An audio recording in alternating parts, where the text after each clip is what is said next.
Yeah, but Doctor Who last night was really cool, but I'm starting to wonder if they're just going to stay on Skaro forever. An eternal war between the Daleks and the Thals. I wonder if next week will be the last episode, or whether they're just going to keep going on this for a while. I mean, maybe because the Daleks have become so popular, they're just going to make the show about the Daleks from now on. I mean, I think the Daleks are super cool. I love them, but I don't know, I'd be a bit disappointed if it was just that from now on. Oh well, we'll see what happens next week.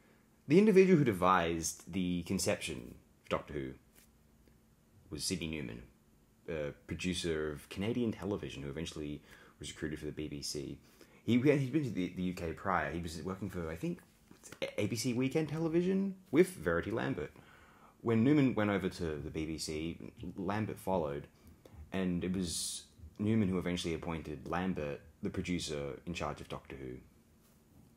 Sidney Newman specifically stated, "I don't want this show to feature bug-eyed monsters. I want it to be about an old man going around in space and time in his police box and educating the audiences about science and history. No monsters, none of this nonsense." Yeah, well, the Daleks ended up making the show, and this is something Verity Lambert was happy to admit, and which even, I was reading one Donald Tosh, who, I think later, Donald Wilson, Donald Wilson, who was head of serials at the BBC at the time, he suggested to Lambert that she not produce the Dalek script. He'd read the first script, and he said, "Don't do it." Then he realised that she knew what audiences liked more than he did, apparently. What I admire about Verity Lambert in particular, other than old photographs of her around the time, show that she was extraordinarily pretty, but that's somewhat besides the point.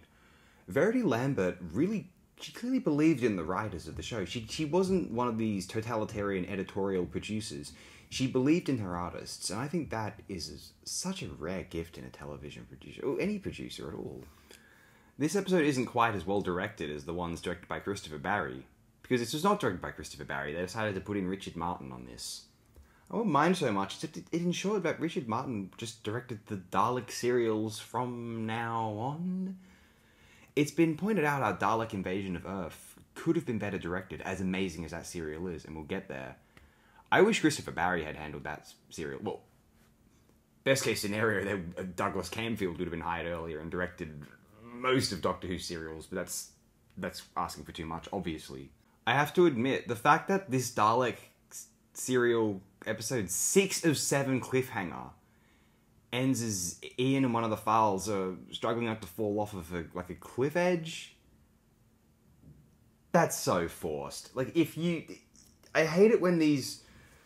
Saul doesn't like Doctor Who because of the classic Doctor Who period because of what he calls forced tension. And, I can't argue with that, right?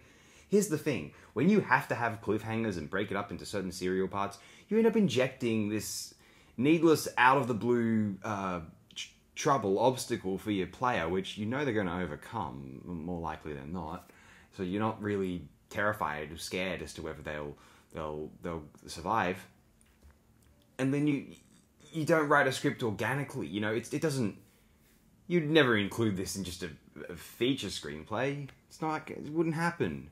Now, a feature film screenplay can fall into kind of structural traps as well. Actually, we happen to be watching on a live television. We're somewhere where it still has an antenna. This place doesn't. Why it doesn't need one? Who watches live broadcast television? Whatever. I'm too internet savvy for that at this point. Well, internet savvy. Born in 1996. It makes you somewhat internet savvy by default.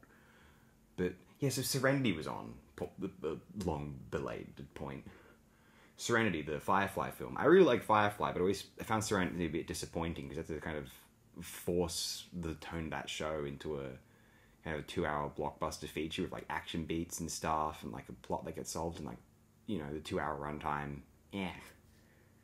And also, Joss Whedon, who learned how to direct action a lot better by 2012, as we all know, and really changed how action films are directed for a while there, saving it from Zack Snyder, Michael Bay, and Paul Greengrass, say.